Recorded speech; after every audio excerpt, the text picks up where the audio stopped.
And of course, God's word does heal your soul, so long as you are a doer and not merely a hearer. James 1:22, but be ye doers of the word and not hearers only, deceiving your own selves. We already met the forgetful hearer in Paul's letter to the Corinthians, 1 Corinthians 15:2, by which also ye are saved, if ye keep in memory what I preached unto you. A forgetful hearer, if not kept in memory, of course. And with James, let's notice more attentively what he is saying. James 1:22, but be ye doers of the word, and not hearers only, deceiving your own selves.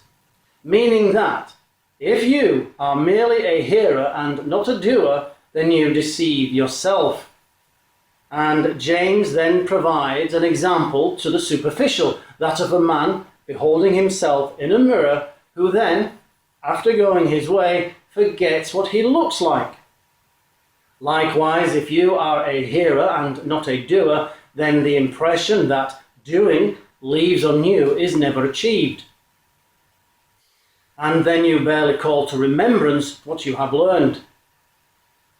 Doing is the exercise that heals the soul. For what use is hearing only if you rarely, if ever, call to remembrance the things heard? And therefore the soul is not healed, only deceived. This is the point that James is making. For if you are deceived, then you cannot bridle your tongue. Therefore you cannot separate yourself from the corruptions of the world. Therefore no healing of the soul can take place. And James tells us how this deception caused his believing brethren to accept the wisdom that was earthly, sensual and devilish, which in turn caused their hearts to be bitter with envy and conflict, which in turn brought confusions and evil practices. They lusted, their members triumphing over their minds. They became fractious, fighting and warring, even unto killing each other. Now, it may be admitted that perhaps no one intended to kill anyone, but death came to someone as a consequence of their fractious behavior.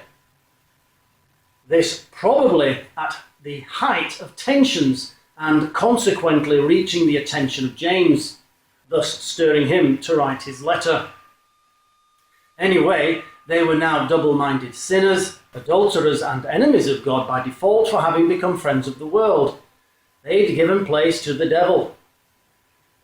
But James now points the earthly wise to the wisdom of the heavenly wise among them, of whom there should have been many.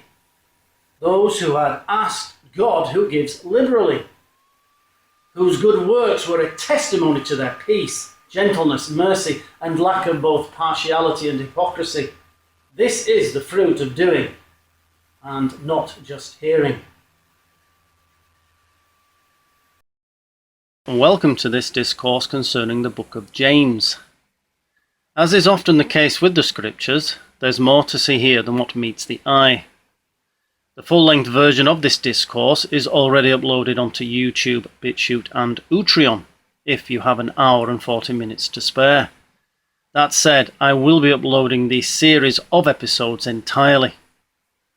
This discourse is available in ebook form on Amazon and Blurb, and soon in other outlets, so do check with your preferred outlet. My name is John Edgar Townsend. I trust that you will have a blessed day.